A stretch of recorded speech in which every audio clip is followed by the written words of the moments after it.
Clockwork AIAD. Take 2. Clockwork. Take 3, actually. Take 8.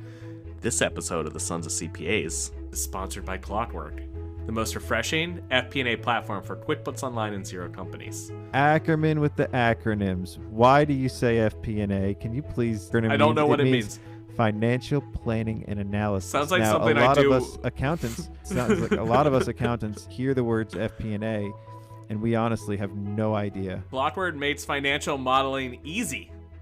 Automatically and within minutes, Clockwork creates custom AI powered by financial projections, cash flow forecasts, dashboards, scenario planning, and one-click driver-based forecasting for near immediate value. Tasks that used to take days or weeks with other tools take minutes with Clockwork. On top of that, hourly updates out of QuickBooks Online and Xero make sure you never have to manually update another actual again. And do we have a special offer? Do we have it? Yes, we have a call to action here. Call to action, Here's baby. the special offer from Clockwork AI. You can't lose. Go to Clockwork AI. They have some new branding. It's fresh. They got some purple in there too. I love the colors.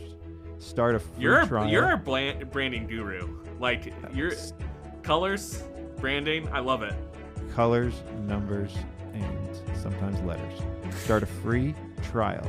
And if it takes longer than 5 minutes to get your automatic forecasts, they'll give you $100. That is a Benjamin from Clockwork. Or 8.7 million rupees. That's Clockwork AI. Clockwork.ai. Check out the website. I do love their branding. Clockwork. I think that I'm going to put a watch on the anatomy of a firm and have the watch represent Clockwork. Ackerman signing off. Clockwork, baby. Hello and welcome. We are the sons and daughters of CPAs. Join us as we question the current state of the accounting and tax industry with the next generation of professionals leading this space. We are all the change agents in an industry fraught with money and inertia. Let's begin the Sons of CPAs with your host this week, me, Jason Ackerman. Super glad to have you. This is my first solo episode, and I edited it all myself, so I'm a big boy now. This week, I had Justin Hatch, CEO of Reach Reporting on. We had a great conversation. I think you guys are really going to enjoy it. But before we get to that, just make sure that you're subscribing to us on iTunes or Spotify, wherever you listen. That's great. Also, why don't you just drop in and give us a little 5-star review? That would be fantastic as well. Anything you do helps us grow, and if you like it, we put a lot of effort into this thing, me and Scott, so we hope you're liking it, and we hope you enjoy this episode, because I think it's really good. So enjoy, and we'll see you next week. Well, we're just going to start. We've got Justin Hatch, a name I can pronounce, which is good. I have issues with English, but we got Justin Hatch, the CEO of Reach Reporting, also our first sponsor. It's just me today, so this is actually going to be a very good episode, I think. Right on. So we'll just get geeky and talking about all this crazy stuff happening in the world right now. Yeah. So I guess, so you're based in Utah. I saw you're a Boy Scout. You had that on your LinkedIn. I made it to Tenderfoot. Okay. But I love that kind of like discipline. I think, did you make it to Eagle Scout? Sort of. So I was born and raised in Canada, actually, and so we actually defected. I used the word carefully. We left Canada in 2011, so we actually moved down here then. So I was an Eagle Scout, but the Canadian version. And what's the animal they use? You set me up so perfectly. The animal is the Queen of England. No, I think she's a listener. 100%. Victoria, listen, or no, Elizabeth. Oh my God. Oh man. Okay. Well, you can't ever go back to Canada now. Elizabeth, no, they will not let me in. Elizabeth, I'm sorry.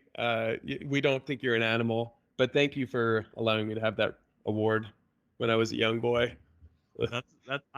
So tell me something from becoming a Queen Scout that that you learn, because that's like a lot of discipline that you've taken into later in your life. So, I mean, I'll be honest, it really comes down to your leaders and how good your leaders are, because good leaders are they're make or break in Boy Scouts. If you have a really fun leader, but they don't keep you focused, I mean, you're basically guaranteed to not succeed in getting into your awards. And I was lucky that I had some good leaders, and I mean, we did, yeah, sure. Like there was a lot of things that we grew in discipline, and there was hard things, there was hard crap that we had to do. We had to do 50 hours of community service for certain awards, and to get certain badges, you had to do certain things, and those were really, I guess they did expand your mind a little bit. You don't really think about it at the time. You just think, oh, I'm just gonna go do service at the local pool.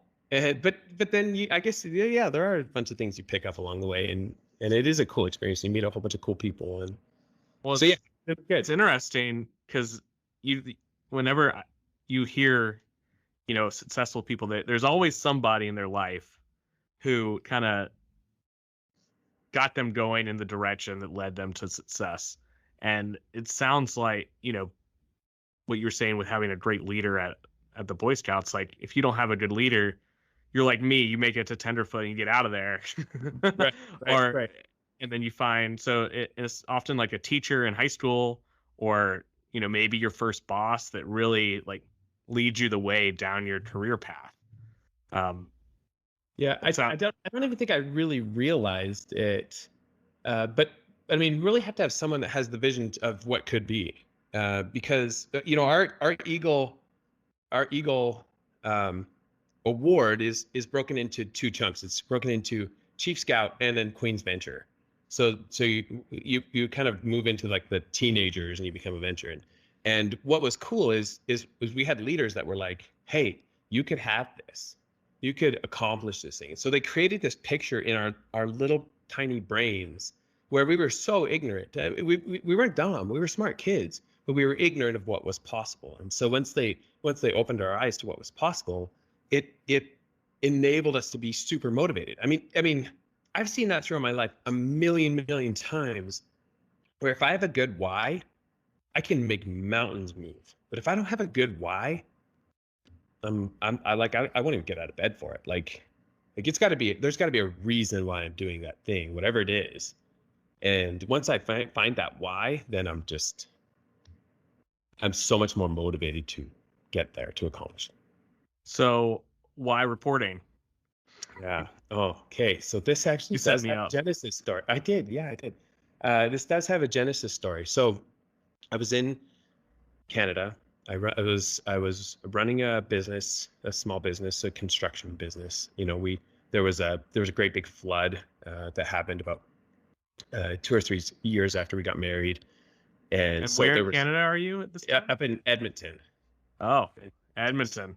Yeah. So we there's this flood that happens, and like 2/3 of the houses in the city, which is got 1 million people, so there's a lot of damage. 2/3 of the houses were damaged, and so they just needed anybody. They were using anybody, even 23-year-old dudes or 25-year-old, I guess I was at the time, that had these tiny little painting businesses.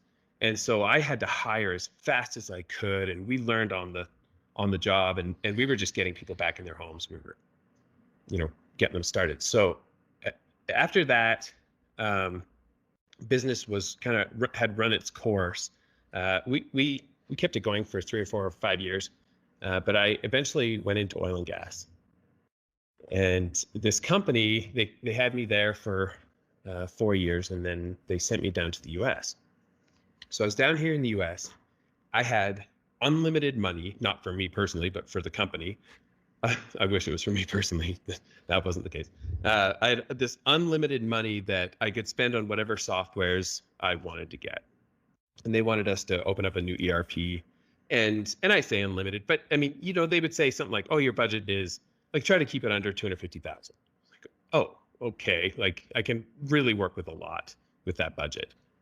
And so what we did was we went through this process of implementing an ERP. And the funny thing about ERPs, and a lot of our listeners probably have dealt with this personally, and hopefully I don't, bring up any PTSD triggers, but ERPs are really great at saying, hey, you change to conform to how we do things. And if you can't do that, then it's just not going to work out. Well, yeah, just based on the nature of the business we had, the fact that it had a long history, that been doing things a certain way, we did this integration twice, or twice, two failed attempts, I should say, until we finally landed on one succeeded, and we ended up going with NetSuite. So we had these two failed attempts, but this whole time I was thinking, man, there's got to be a way to democratize this solution, to make it so it's so much easier for small businesses to be able to have the tools that they need, but without these massive budgets. Is there not a way we could make this simpler? And the passion that I really felt, related to, cash flow, to forecasting, to understanding financials, and to being able to build a small business. And so 4 years later, down the road, it's now 2014 and end of 2014, and I'm kind of feeling the edge. I'm thinking, okay, it's time to move on. I'm ready to take the plunge. We kind of put ourselves in a good position, and so I resigned into 2015, right after Christmas. I resigned, and I started a company that was not BI, but it was BI, but for startups and small businesses. So it ended up being the solution that enabled small businesses to really understand where they were going. Well, that was so much fun. We actually did have a lot of fun. We actually built a really cool software, but the software that we have now is not that software. What happened was we started building this, and we had these CPAs coming to us and saying, hey, you're so close to a solution that would solve a desperate problem that we have. And so we said, okay, well, we're listening, like, we're open. How big is this market? And they're like, well, I mean, I know of me, and my friend also has this problem. And we found thousands of CPAs that had this exact same problem, where they were like, I'm so restricted in how I create this. We have companies that are trying to escape crystal reports. Like, they're trying to escape these old software that they're these dilapidated solutions. They're trying to move on to something new. And so that's where Reach kind of started to come into it. We said, let's create something that really enables them. The interesting thing was, we didn't know what to do at this point. Like, we didn't know where to go. We said, look, we were going to go here for startups and small businesses, and we were going to kind of provide this like technical advisory, but all canned, very low touch. Very, you get a health dashboard and you watch your little barometers on your health dashboard. This was a total change. And so we said to our industry, listen, like, if we're going to go this way, you're going to have to design this. Like, we're going to come back to you all the time and say, okay, what's next? What's the next thing you want?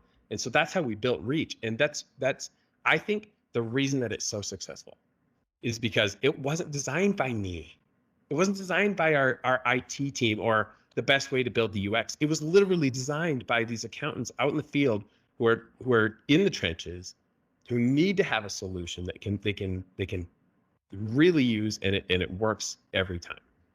And so that's kind of the genesis story of where we got into this mess. I love it. So you were working, I think a lot of listeners can relate. Obviously the reporting is amazing, but you're an entrepreneur. And most of our listeners are owners of CPA firms, or they run a CPA firm. And so when you're making that leap from working at the energy company to starting Reach, like, how did you know where to start? What'd you do to like just start your own company? So, I mean, we can actually bring in this Boy Scout anecdote we talked about. Like, at the beginning of it all, I sat in my basement alone at a Lifetime, folding plastic table, and I that was my desk. Like I was really trying to figure out, what do I want to accomplish? What could be the coolest thing? And so I went through this list of all of the things that it could be. And then you just start scratching things off the list, or merging things, or hey, these two things are the same, or this one's totally irrelevant. And so you have this massive list, and I have a picture of it, and it's just this wall of sticky notes. And I would go through this process of pulling off the sticky notes as they were not relevant, or I would rip it up and throw it in the trash, and then rewrite the same one but with a slight variation and put it back in that place. And okay, so what I found was, one, we all have these amazing egos, and our egos protect us and they guide us and they do so many amazing things for us. But they also get us into a lot of trouble. And so if I'm going to you and I'm explaining something, and your ego gets involved, you will pretend like you know that thing, or pretend like you know it better than me, or whatever, even if you don't know it at all. And that was massively influential in the relationship between an advisor and a C-suite. So you have the CEO, and he's hired this person to come and do this menial task of forecasting an entire year or 5 years for a massive multi-million-dollar business. Like, these aren't menial tasks; these are massive tasks, and a lot of times these CEOs don't know how to do this. And at the same time, they also don't fully understand all of the ins and outs of accounting and finance. And so you had this relationship where you can't have one person pounding their chest. There really has to be two people that can communicate really, really effectively. And we said, okay, is there a way that we can have software bridge that gap? The software can act as the translator. So the ego is checked. The CPA will be able to have the tools that they need, these powerful tools, but the client rather will be able to have something that's really, really understandable. And so because we started with these really small startups and really small mom and pop shops, we were able to really create information that was very, very digestible and very rapidly digestible. And so that we took that component, we stuffed it into the now Reach reporting. And that's why Reach, every report created in Reach tells a story. It starts at the milk and ends up at the meat, because we can understand milk really easily, and we can get to the meatier stuff as we go down. So it was really solving that problem that was a massive motivator for us to create and improve the Reach solution. Okay. But how did you go, like, how did you understand the idea? But how, like, the idea is fantastic, but how do you actually implement it? Like, what was your first hire? How did you, like, dude, how did you do your own accounting? What was, like, the first thing that you did, like, after you had this idea? And obviously the idea I don't usually talk about this kind of stuff because it's kind of a dark part of our history. It was brutal. Like, I can't even explain, like anxiety. Like, it was so hard. What was really crappy is you can look back in the oil index at that time, and all my stock was in oil. And so we'd had a great nest egg. We were doing great, but I had all this ownership. And I mean, there's how many lessons on diversity have I heard since then that I get it, but or diversification, I should say. And diversity, both are very important. But diversification, I mean, I had all my stock in oil, and oil plummeted in January, February, and March of 2015. So right when I was starting it, but after it to like $20 a barrel or something. Yeah, it plummeted, and all of the companies followed right behind, and they all plummeted. So we had companies that were massive, multi-billion-dollar companies that were valued less than we were before this downturn. And so the whole market's not noticing it. They're noticing that gas is cheap, because what we drive it, but our market's collapsing at that time. So my ownership, all my equity, crumbled. So that was the first thing that went into it. Secondly, I brought on a partner really early, right in June, and It was a friend. I'd known him for a couple of years, and he came on, and he and I really just sat down and said, okay, what do we want to accomplish, and how the heck are we going to do this? Because we're creating something that in our minds hadn't been created before. It wasn't something that we could look at a template and we could say, okay, here's the 5 steps that we need to do. We were creating something that was totally new, and we had to create a user experience, like the whole interface that you click on, all those little things that simplified that process, so that when people come to use it, it was a simple, fresh, light, friendly, clean, easy to use thing. So we had that too, and then to make things worse, he was a finance or econ major, I should say, econ major, and I was business major, and so we had 2 people who were not accountants. Now, in the long run, I think that has served us very well. That has actually helped us because we've had to really rely on our accountants, the CPAs that we work with, who are our customers. But 2, it's also helped us create something that you don't have to be an accountant to use. It's very, very simple to use, and it's very explanatory. And so it's kind of brought that additional benefit into it. So the very first year, we started drawing up what we thought it could look like. And our drawings are so cute now. Like, we look back at them. So like physically drawing something on a pad. Physically, yeah. What's that on? Yeah, like on a pad. On a pad, yeah. Notepad. We'd start on the whiteboard, and then we get it onto a notepad, and then we went and we got an account with draw.io, DRAW.io, which is this free like drawing. It's like a I don't even know how to explain it. It's just this free drawing app. It's like Paint. Kind of like Paint, yeah. Sophisticated cloud version of Paint. Yeah, and sophisticated, I don't know what's, but it's a cloud version of Paint.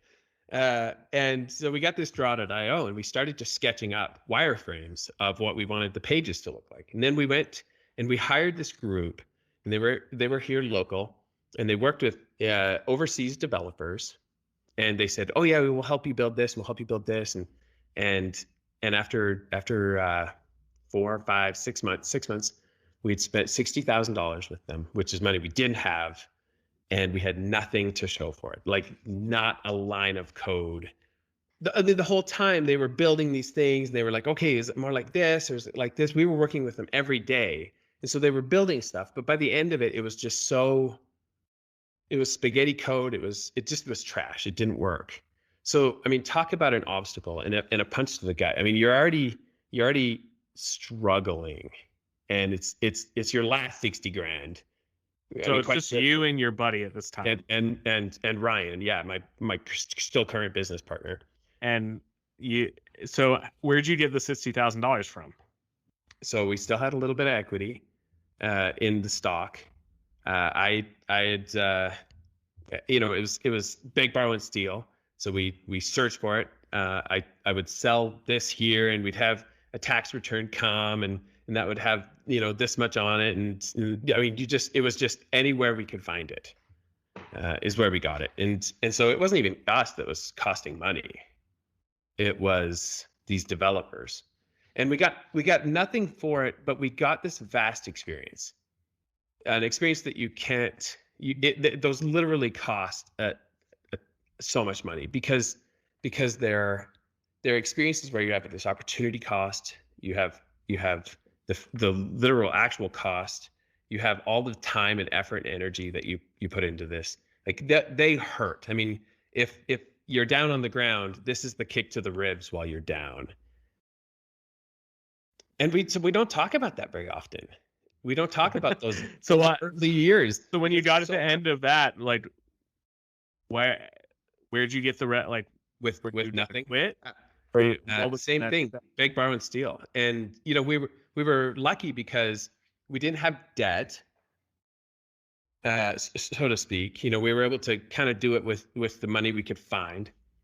And I'm not talking investors. I'm talking we'd sell this, or the stock would go up a little bit, and I'd have a little chunk, and I could sell it, and just little things like that. And at this point, we had nothing. We had nothing. We had some experience with 2 or 3 developers that we knew were not going to work out. We had we'd seen, okay, this is the UX that doesn't work. And then at this point we said, okay, now what can we do? And so we checked our this is actually a funny story. We checked to see, okay, what's the next thing? And we thought, okay, let's bring a developer in-house. You know, with the no money that we have, let's see if we can find somebody and give them enough equity that's worth their while.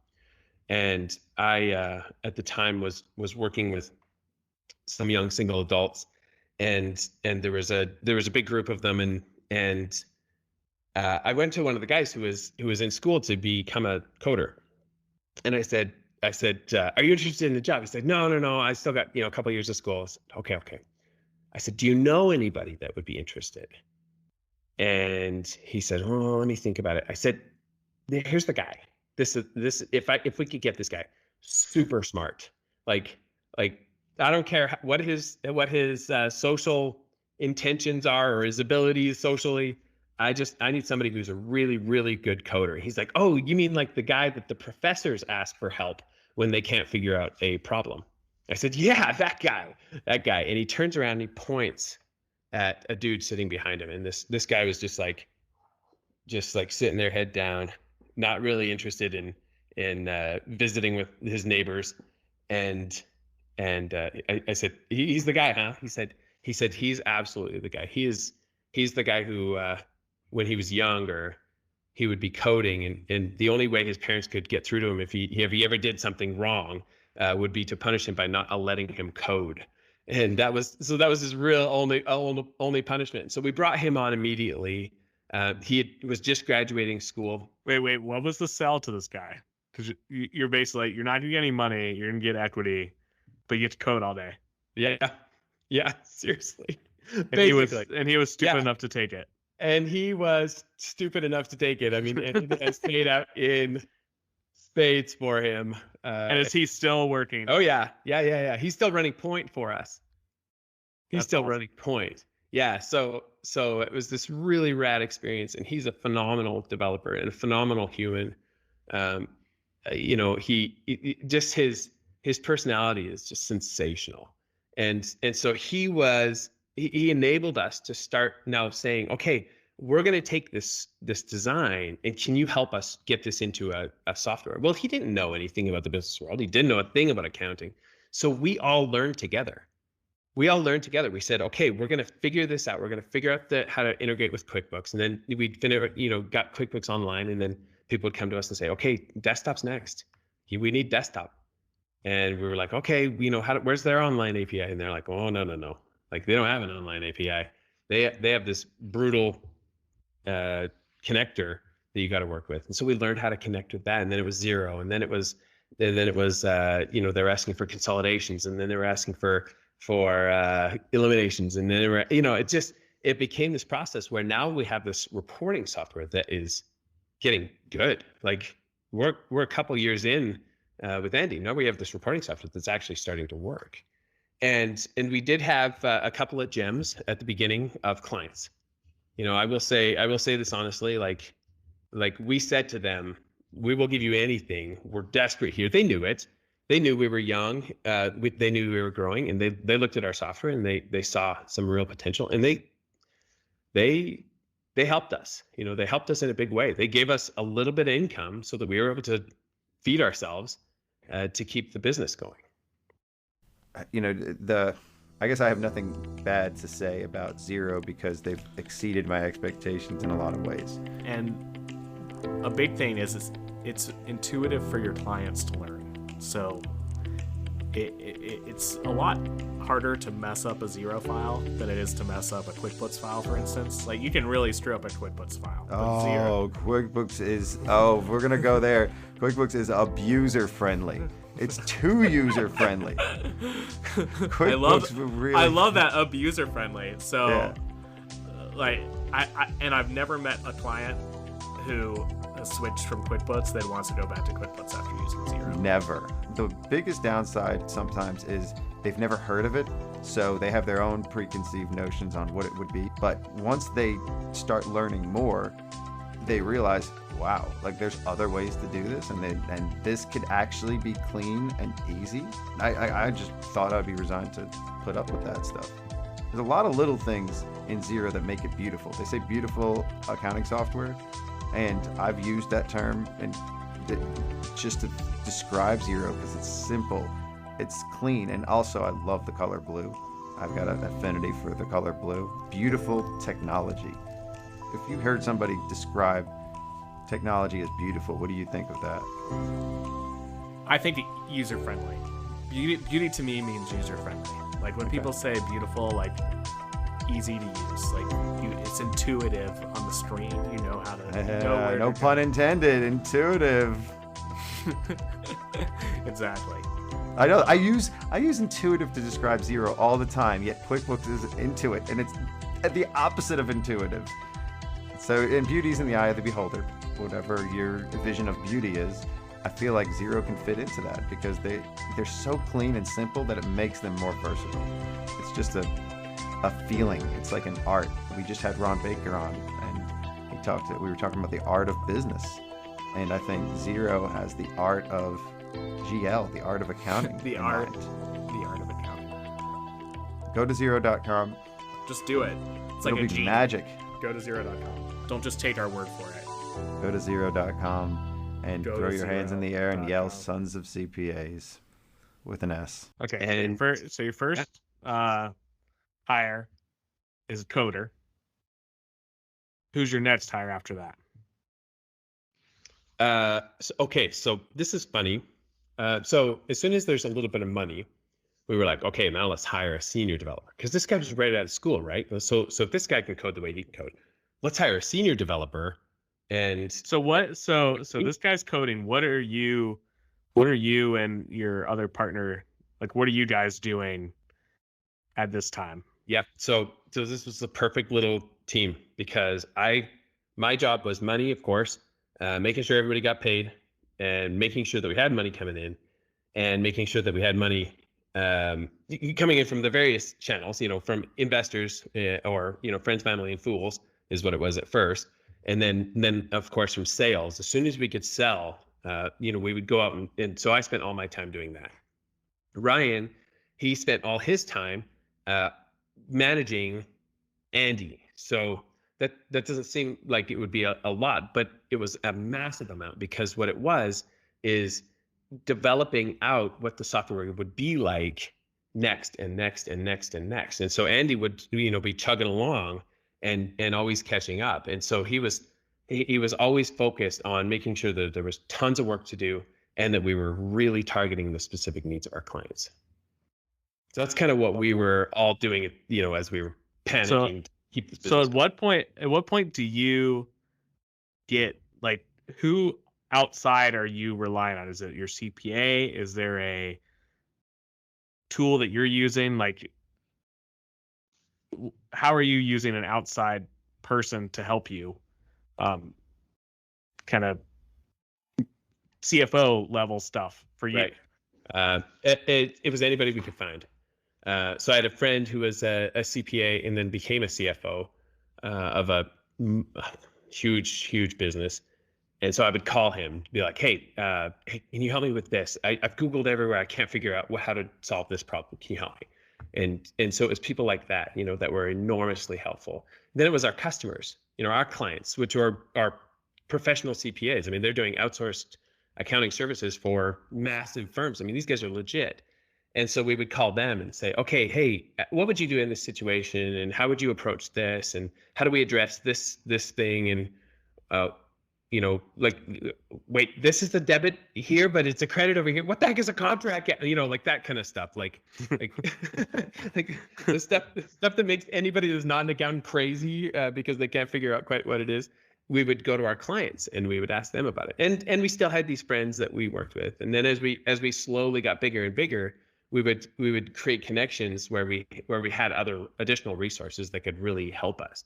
And so we would help them by saying, okay, Reach is free to you to use forever. And here you go. but can you help us to understand this and this, or help us to take the next steps in the industry? So, because we don't really know the industry as well as we could, and we really wanted to know it. And this, at this time, we're entering into mid 2019. So we now have a product that's good. It's good. It's not what it is now, but it's good. It's really good. And we go to the show in Boston, and the show is bananas for us. What show is this? It was the Accountex Counter. in Boston, and it was amazing. It was such an amazing show, and we literally put up a monitor up on the corner of our 10 by 10 booth that was just showing the dashboards and reports, and people would walk by and their jaws would drop, and they'd be like, "How are you doing this? This is sensational. When can I start?"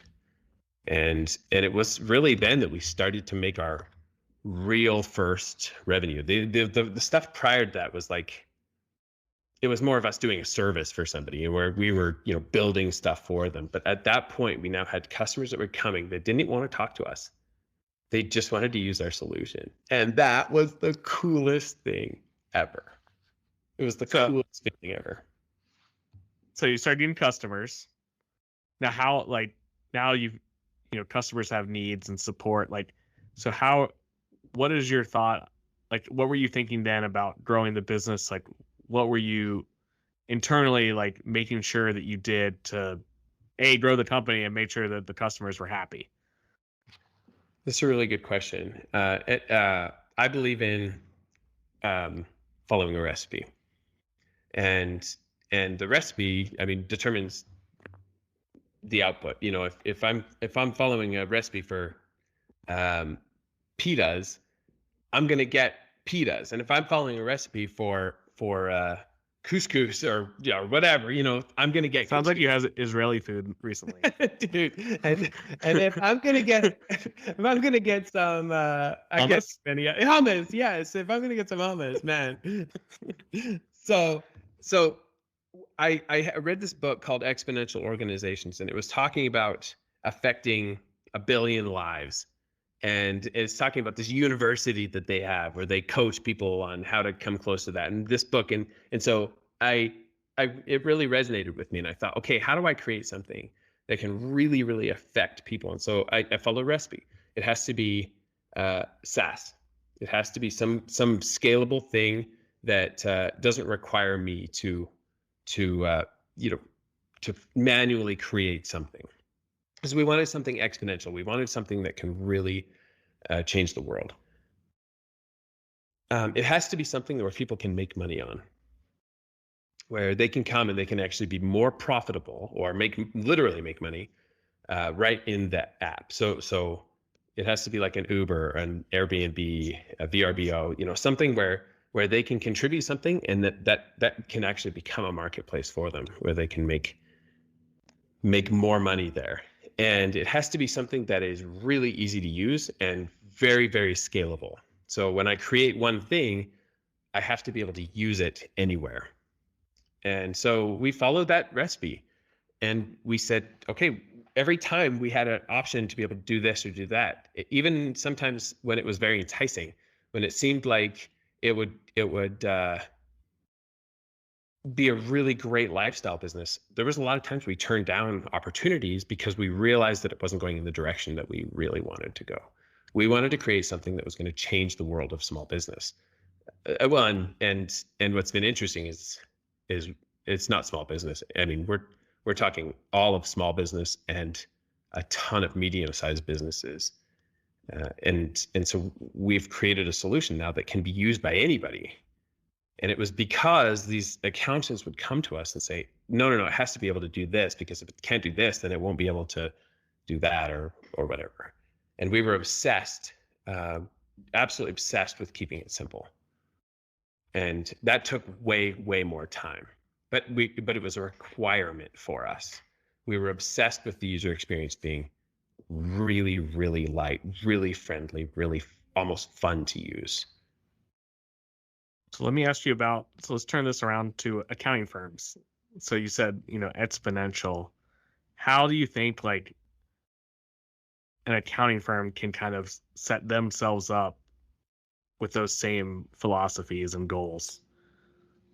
Yeah, that's such a great question, and I like just about every podcast I'm on or webinar I'm on, we do a training on how to better communicate with our clients, and we studied a bunch of the psychology behind what made for a good relationship with a client, and what also made it super easy for your client to understand something, how we could communicate information without affecting the client's ego, how we could pass off things so that they could understand something instantly. And we've studied this a ton. And so we have stuff built into Reach that you'll never ever see, but it makes it so friendly for the end user when they're receiving that report. So an accounting firm, when they come to Reach, what I would say is absolutely, because Reach is built on templates. You can, I mean, we build a whole bunch of templates, but when you take one of our templates and then you recustomize it to meet the specific needs of your clients, what I would say is absolutely have 3 of them. Have 3 templates. One of them being a low tier, one of them being a mid tier, and one being a high tier, like kind of a bronze, silver, gold. And this is the interesting thing. Plan on selling the silvers because you want to price the gold like with a ridiculous price, like $1,800 a month just for the report, or $1,200 a month just for me to send you this report. And then have the silver be, $500, and then the bronze be, $300 or something. And that's just for the reports. And so what happens is our clients then look at that and they're like, okay, you have bronze, silver. What's in gold? Like everybody wants gold, right? And so it's this anchoring that draws us into gold. We end up going with silver, but we're anchored into gold. Otherwise, if it was just bronze and silver, we'd choose bronze. We used to be like, well, let's just go with the bronze. It's half the price. It's blah blah blah. So there's all this different psychology in that, but I would say absolutely do that first. Have that be your offering and say, look, we offer this, and give people some metric that they can't get anywhere else, like something that even if it takes you like half an hour to build every month, some metric like evaluation, and then put in your disclaimer, look, don't trust anything that valuation says. That is just for entertainment, for I don't know, whatever you have to put in there, but give people something that they really want. And then once you give that to them, they start to rely on those things. When they ask you a question, look at the underlying question behind what they're trying to say. What are they really trying to understand? What's their real goal? So once you can understand those things, then you can kind of weave it into these reports. But the reports they automate themselves. So once they're built, once you've built them, they're fully automated. Next month they'll be current, and the following month, and 3 years from now they'll be current. And every time you share it to any new company, it'll automatically populate with that company's data. So it's this powerful solution. So you're not spending all your time building month over month over month. You're now becoming this curator, and you're selling a service that has this massive value, but doesn't require you to spend countless hours every single month. Another big thing that it's a huge trend in the industry to migrate away, migrate from hourly billing to value billing, but change the paradigms a little bit from the value that I'm offering is worth a huge amount of money. The few words that I say have so much. And we need to think like this as accountants, but the words that I say can have such far-reaching ramifications for our client that me just saying them is an enormous value to them. And remember how valuable you are to your clients, because we get in a situation, especially when we're first starting out, where we're like, honestly, it's just going to take me 2 minutes to do, and I can just say this and that, but these companies have the money to pay for you. And they're willing to pay for you as an accountant. So definitely leverage the tools in the industry right now, and then charge way higher than you think you should charge, because I guarantee there's people out there that are just happy to pay it. I love that. So how many employees do you guys have now? We're tiny, man. We have 13 emails. I love that. 13 emails. But you could have, I mean, I might have 7 emails for one person. Yeah. Well, we do that. That's your metric. Disregard Your metric is how many emails. emails. Yeah, this is how big you are. Yeah. So we've actually gotten really lucky because, I mean, being that, we're building an engine and we're building, I mean, if we're going to use the analogy of a car, we're building the wheels and then we're building the steering wheel and we're building, once some of those things are created, we don't have to keep those individuals that created them on perpetually. So we have a lot of contractors that work for us. We have security is a huge thing, as you can imagine. We have some firms that use Reach and they have hardcore security, and so they have entire teams that come and they evaluate us, and so we have to make sure that security is a big thing. So we outsource to big third-party applications to make sure that we're secure, we're safe and protect. We leverage a lot of that kind of stuff. So a lot of it's been really nice because of the job. What do they call it now? Upwork market. We can hire ultra high dollar individuals, like people that would be making, $500,000 a year, and we can hire them for one job, and it costs us, $2,000, and they can do some critical thing that we couldn't have done otherwise, and then they'll just log in every 6 months and update it.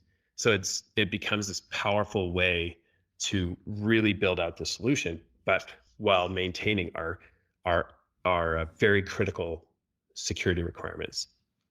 We didn't know security was going to be a thing either.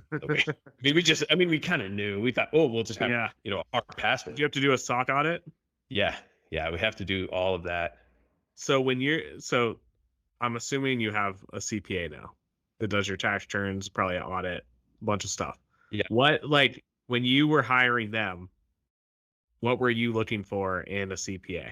We had the pick of the litter. I know. So I want to know how you came up with the one. So I do say this, and I say this a lot.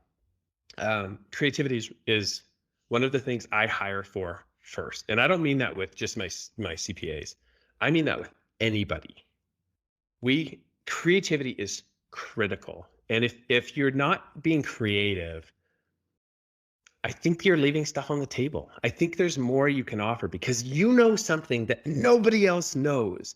And if we can leverage that creativity, and so what here at Reach, we focus on really rewarding and bringing out the creativity in our team, because that creativity, because my and I don't care if it's an intern or what, but they might have some idea of some development that could change everything because of a YouTube video they watched 3 weeks ago. Like, being able to take that input and then using the creativity to how to make that big and a part of Reach, that's so critical to us. So what we look for in our accountants as we work with them, and some we just hire out periodically, and others the recurring, we have them on a schedule, pay them all the time, but they. The biggest thing is how creative are they? How willing are they to look at Reach and say, hey, what could be? And then to come to us with things that we haven't thought about. And when they do, oh man, that's when we get geeky, because that being able to, because we spend our lives doing this. And so if somebody can come to us with something we haven't thought about, we get so excited. And so we look for that. And we look for somebody who's willing to dumb it down for us, because we know that they know more than us. So they have to be able to speak our language, so that they're willing to dumb it down for us. And then we look for somebody who is, it's a kind of a tangent off of creativity, but somebody who is going to have ideas that are going to help all of our clients, all of the other CPAs out there. Hey, if you added this to Reach, it would be blah, blah, blah, blah, blah. And so we look for stuff like that, because that's so important to us, that we're constantly providing the most awesome tool out to the industry. So give us an example of something your CPA told you that like Oh. really helped. Oh, okay. Back in the day, way before Reach was really what it is now. I was sitting down with the CPA, and he said, And are you physically sitting down with him? literally, yeah. I went to his office. This is oh yeah, it's way before COVID. I'm literally sitting in his office. He's got a whiteboard up on the wall, and I'm saying to him, okay, what would you like? Like, what would be cool if you could have this or have that? And he said, look, I'm sitting in front of this budget right now. And every single month, this is 13-month budget, and every single month I have to delete a column and I have to add a column for the new month. And then I have to remap that column so that it's pointing to the right place to get all of the data. And then I have to do a data dump. So I draw the new data in, build it into the forecast that we currently have, and then I have the numbers created, and then I have to create the output. This is something that accountants everywhere are doing right now, like everywhere. Maybe not this exact same thing, but basically along these same lines. We're taking a data dump, we're pulling it in, we're manipulating it, we're reformatting it, we pull it out, and then somehow we get our output and our deliverable that we're going to give to our client. And what we said was, hey, well, I mean, tell us, like, what could be really cool? What would be really helpful for you in building this? And I mean, we've basically, at this point now, we've solved all of those problems. Like the stuff you can build in Reach is so cool. But it goes back to conversations like that where we were sitting down with Peter and he was walking us through the process of, okay, it would be really cool if this happened, and instead of me having to recreate the column, it then changed the data to this period. And so we created this thing called live dates, where our columns, if you click a little checkbox at the top of our column, the column follows the current month. So instead of calling the column July, it's current month -3 or current month -7 or whatever. And so you can always know that it's going to be trailing 7 behind the current month. And it was stuff like that that changed everything, because when we show people that, they were like, oh my gosh, game changer. Here's another one. The guy that came and he was like, what would be really cool is if I could hide a whole bunch of rows in my balance sheet and add a bunch of rows or a bunch of subtotal rows to my P&L. And then I want to be able to hide a whole bunch of other rows in my P&L. And I'm thinking, okay, we're totally going to be like indicted in the Enron 2.0 scandal because we're the one That's creative accounting.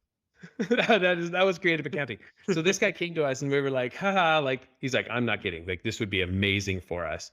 And accountants use this all the time. And we're like, do they though? Like, not thousands, hundreds of accountants have come to us and said the same thing. And we by the 10th one, we created it to be able to do this full manipulating of the statement, and it stays live, which is so cool. But to be able to manipulate a statement, he wanted to take sub accounts from some account way down at the bottom of the P&L or the balance sheet, and then be able to put it up at the top. But the totals to stay accurate. He wanted to be able to take certain stuff out and add a new subtotal row. Like just stuff like that. It was like, oh man, this is so crazy. He wanted to be able to rename all the accounts, which is okay, because apparently he couldn't do that for some nonprofit or something, and he struggled with it. So those little bits of functionality changed the game for everybody. So that creativity that he had, his willingness to say, hey, it would be really cool if this. No, not that, more like this, and to describe it and really point it out. And then we'd go and build it and he'd be like, you're close. It just needs to now do that. And then we build it. Now we have this thing that's really cool, because as humans, we're really good at seeing what the next step is once we've gotten to the step right before it. We're really good at seeing that after 6 comes 7. And so what this does for us is that when we're standing on step 2 or 1, it's really hard to figure out what comes after step 6. You just can't quite figure it out. You can't quite visualize it. There's so many things hanging in our working memory that we're really trying to understand, but it's really, really hard. But once you get to 5 and 6, seeing that step 7, 8, and 9 need to be this, this, and this is a piece of cake. And now you can really contribute something very valuable. And which is why we think that the process of reporting the way we're doing it, where the reports stay live and they stay current for the client, the dashboards stay live, enables the C-suite to come back to their account and say, hey, could we do this? Because I was thinking it would be really cool to know what my fixed expenses were divided by my number of sales last month or something, something like that. And then you can say, oh yeah, totally. Boom, boom, boom, done. And it takes 2 seconds because now we're curating, we're perfecting something instead of rebuilding it every single month. I love it. So do you guys use reach reporting internally? Yes. So what's a couple of the KPIs that you really focus on? Big ones for us, they come down to sales. In a big way, it comes down to sales. It comes down to value of creating content that's enabled to give us a really great forecast, so we're able to look forward because we have all those tools. So let's use them. And what's interesting is every time I use Reach, which is pretty common. I mean, 3-4 times a week, I'm logging into my own software, into my own Reach account. And Dream within a dream. Seriously, I know, it's Inception. It's every time I log in, I'm like, you know what? This is really annoying how this little button is right here. It'd be nice if it was over to the left a little bit or something, so that happens all the time. And so that's another thing that's been really good for us is even just using our own solution. So, but go back. What are the KPIs that you? We care about SaaS KPIs. That's a big one for us. So what are the SaaS KPIs? LTV, lifetime value. What's our churn? We need to know our year-over-year growth. We need to know our month-over-month growth. We need to know our this month compared to this month last year. We need to know what our trailing is. We need to know what our burn is, and we need to know what our operational burn and our investment burn, not burn, break even. Our operational break even and our investment break even. So we have investments that have come in. When are we going to be able to pay those back if they need to be paid back, or what's our operational break even? So at what point are we up or down? How much more can we spend? So what's the buffer? Contribution margin is critical. We love that. And so we actually built our chart of accounts so that it can leverage some of the contribution margin stuff. So we can say, okay, here's how much each dollar in sales is actually contributing to net profit. How do we deeply understand where we could be based on where we're at? What's the actual value per customer? What's the actual cost per customer? So we have the list of customers, not their names, of course, but just how many customers we have, and then we divide that by our web.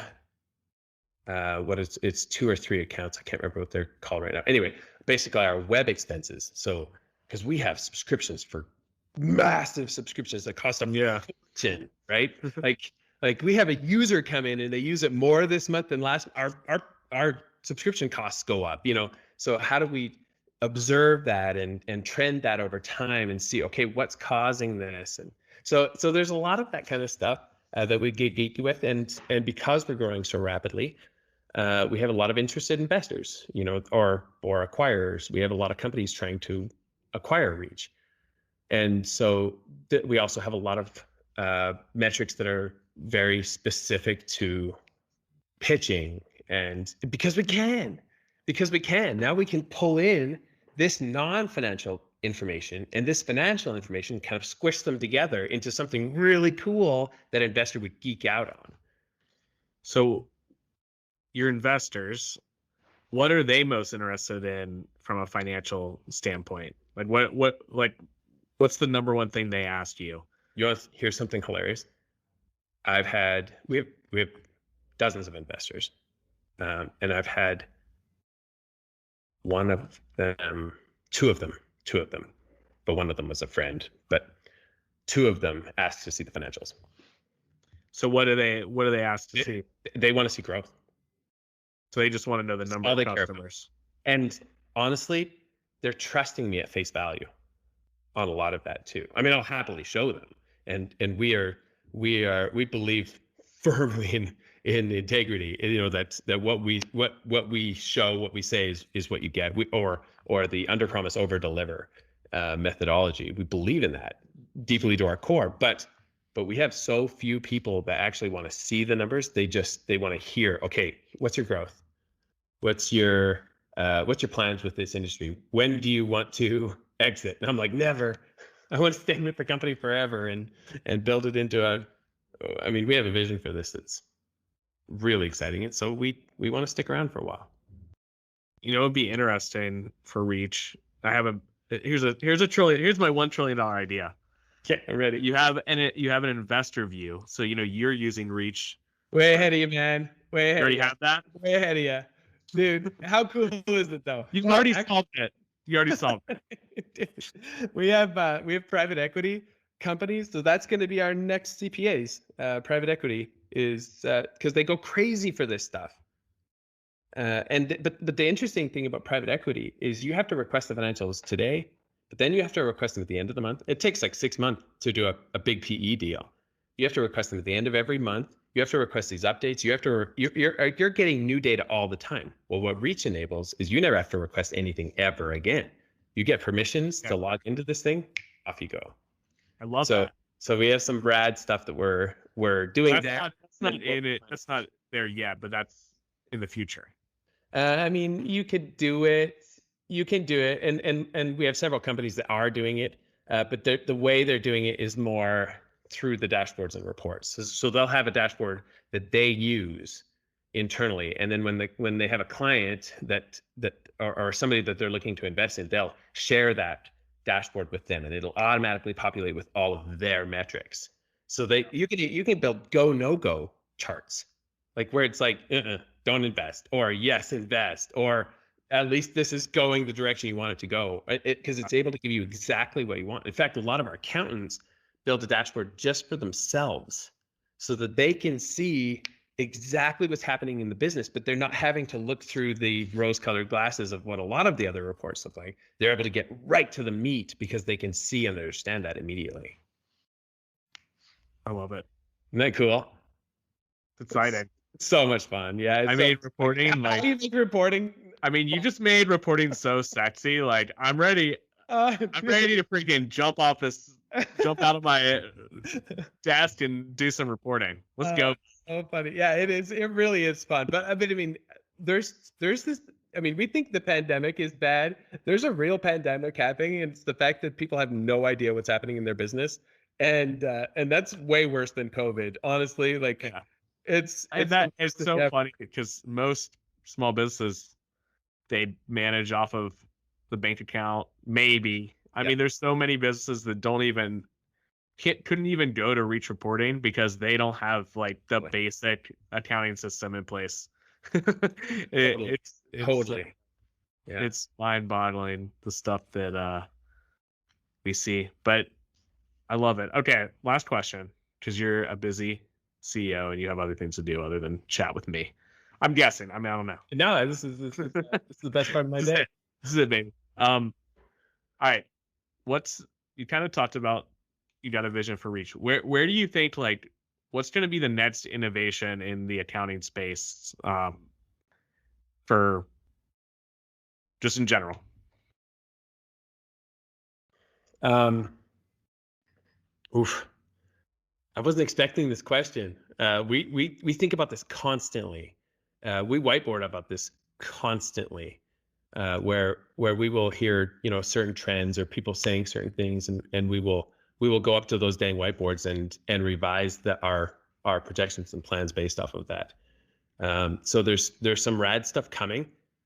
I can't say the stuff that we're working on, but here's what I can say. The industry is so cool. The general marketplace, not the accounting marketplace, but just general marketplace is so cool because we have the ability to have organizations like Upwork, where people can provide services that they're really good at for a short period of time or for a small amount of money, depending on what the service is. That's incredibly powerful because they have the ability to leverage that. The ability to leverage is limited, but as soon as you start to work with a solution like Reach, it becomes much less limited. The end. So we think that there's Reach reporting is the answer. That's the yes, it's your Sure. solution. No, we believe that the market is going to come together. We believe that people can be so much better together than they can be separate. And so we believe that the next growth in the industry will be the But yeah, combining of software. these small businesses, they need a fractional CFO. They don't need a full-time CFO. It's like they don't need a full-time bookkeeper or a full-time tax person or a full-time marketing person, and just hiring these people. And I think that's what CPAs have been doing for a long time, is providing short-term advice for their clients. And as this technology becomes easier and easier to use, and you have to spend less time on daily, mundane stuff, you're spending more time on this fractional advising stuff, whether it's tax or CFO or whatever. Right. And it doesn't matter if, we use this example as a dad starts a business as a plumber. He's a journeyman plumber, and he goes and starts a business, and he struggles for years, and then hard things and going through the worst parts of starting a business, he hires all these journeymen. Now he has this amazing business, and his son goes to business school and then comes and works for dad. And the son comes and says, "Hey, Dad, I could build you this dashboard that has these key metrics on them that actually include the drivers of what are going to affect the next 3 weeks of sales or whatever." And Dad says, "Really, you could do that?" Yeah, I could totally do that. In fact, there's this way to do it, and blah blah blah. And he builds it in Excel. We think that's super cool that son is able to help dad in such a rad way. But we also think, what about all the other plumbers out there? Is there a way that we could enable son to share his magical dashboard with every plumbing business out there, and to provide that service? So son is now this advisor, and so that was the question.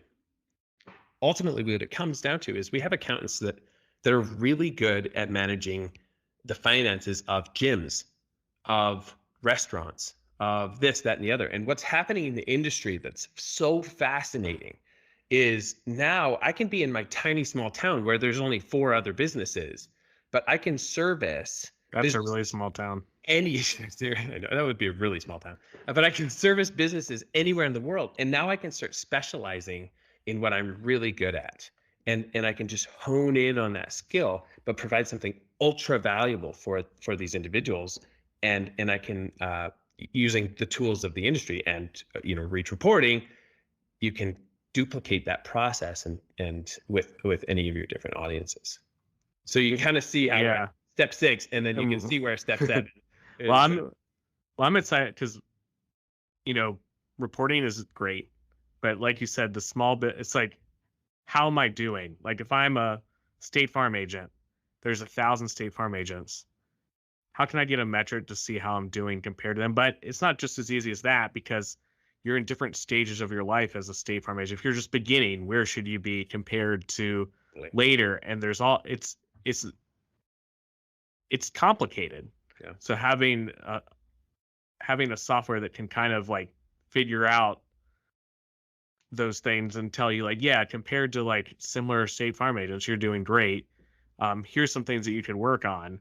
That's where the real. Wouldn't that be cool if we could really specialize in what we're good at, and people could pay us double and triple, quadruple, because we're able to reach audiences, not us as Reach, of course, but you as accountants, because you're able to hone in on a solution that's so specific and you're so good at it because that's what you do. And now Yeah. you could, Well, that's what you're used to your search. because as a CPA, you're looking like you can look at the numbers and kind of see if they're good or bad and where they should go. But that takes a lot of training and learning and having this kind of helpful thing. And it's really only the last like 5 or 6 years when you could do this because the technology, the accounting technology has gotten good enough where you can stay in real time, where then now you can do the reporting in real time. Right. So our plan is to enable that more and more and more. And so we have some crazy stuff, just crazy stuff for planning. Our 10-year plan is a joke. It's crazy. This is crazy. It's crazy. You need to make a shirt that says our 10-year plan is crazy. Dude, why have I not done this? It's time. All right. Tell us where we can find. So it's reachreporting.com. Yeah. Go to Tell us where we can find where if we want to follow you. Oh yeah, Twitter, LinkedIn. LinkedIn's probably the best place. Justin Hatch on LinkedIn. Justin W. Hatch. Is that what it is? Yeah. I'm on now. Yeah. On LinkedIn. That's where I live. I spend most of my time, although I do keep thinking, man, I need to get into Twitter more. Because there's a lot of little things I'd love to post. Definitely don't. No, not Twitter. No. TikTok. Yeah. I think you're better off doing the post-it notes and just sticking them on the wall. Deal. And then taking a picture of it, posting it on LinkedIn. Yeah, exactly. So follow Justin. This has been amazing. Everyone check out Reach Reporting, of course, and follow him. And if you have an idea for Reach, you start using it and you're like, Reach needs this shit. We'll build it. We need you. Send it to send why don't you just message Justin on LinkedIn and just freaking take over his tell him you need this. If you don't do this, you are so dumb. Yeah, it's happened. In fact, we had a lady today that was like, why is your text this color? It's like, well, you can actually change the color. Oh, okay. So we still have people that are not happy no matter what you do, but that's a CPA, baby. No, you can please a CPA. You can please literally anybody. That should actually be your shirt.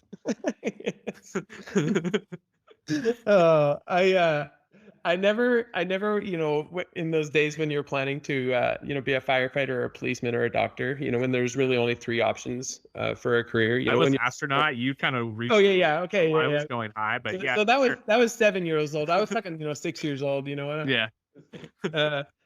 I never thought I would create a solution and that all day, every day I would work with accountants. But honestly, it's been the coolest experience ever because we're working with this audience of people that are so smart, but a lot of what the industry's done is kind of canned them or shoehorned them into this job that doesn't really fit with them. And so people are starting to branch out from that. And this is where it's been so much fun. Watching them branch out and really enter into the advisory space, really enter into it's so cool.